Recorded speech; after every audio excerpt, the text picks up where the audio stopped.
Yo la team. Franchement, quel week-end. Que tu sois fan du Barça, du Real ou d'un autre club, t'as eu ton lot d'émotions.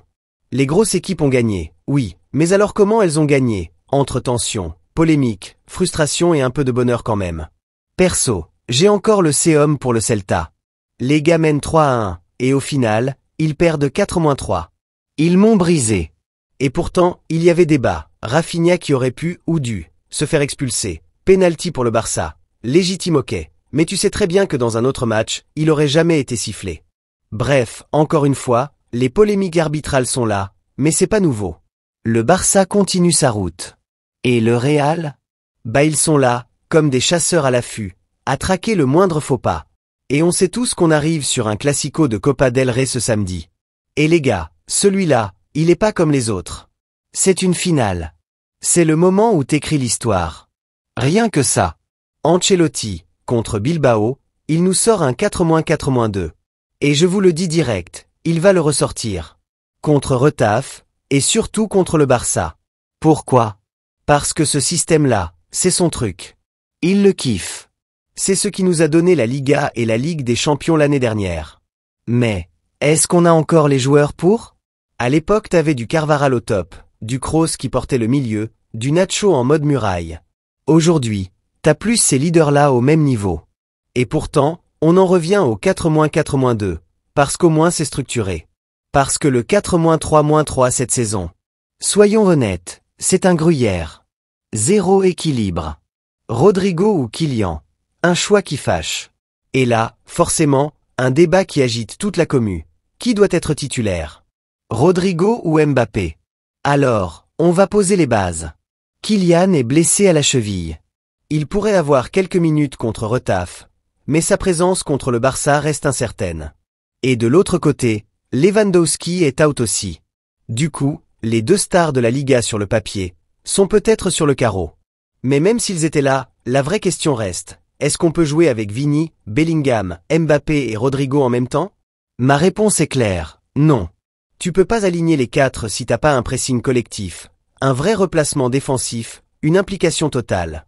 Parce que dans les gros matchs, ça pardonne pas.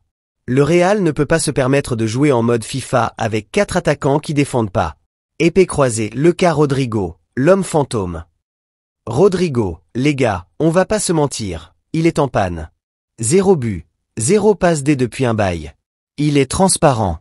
Et c'est dommage, parce qu'il a eu sa période de grâce, des matchs où il était clutch, où il faisait tout bien. Mais là, c'est fini. On parle du joueur le plus irrégulier de l'équipe. Et pourtant, on sait que les classicos ça lui réussit plutôt bien. Donc si tu le mets sur le terrain et qu'il te sort un gros match, tu peux le relancer mentalement pour la fin de saison.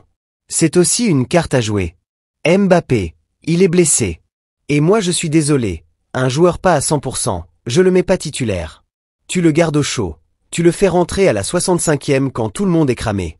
Et là, boum, t'as une arme fatale qui entre. Imagine le scénario, 1-1, 70e minute, et tu fais rentrer Kylian Mbappé. Frisson, non? En plus, tu l'évites d'aggraver sa blessure. Et si t'as besoin de lui pour une potentielle demi de Ligue des Champions, c'est pas maintenant qu'il faut le cramer. La réalité c'est qu'il faut revenir à nos fondamentaux. Face au Barça, on doit jouer avec ce qu'on sait faire. Pas ce qu'on rêve de faire. On doit être solide, rigoureux, pas flashy.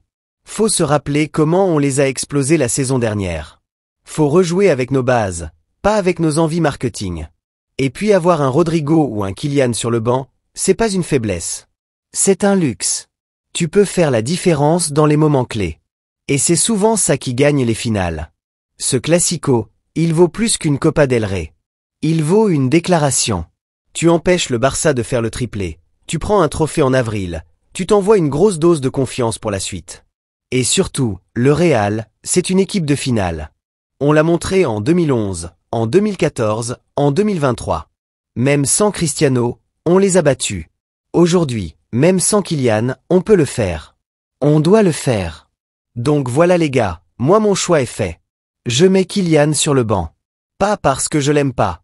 Pas parce qu'il est nul. Mais parce qu'il est blessé. Et parce que le collectif doit passer avant les noms sur le papier.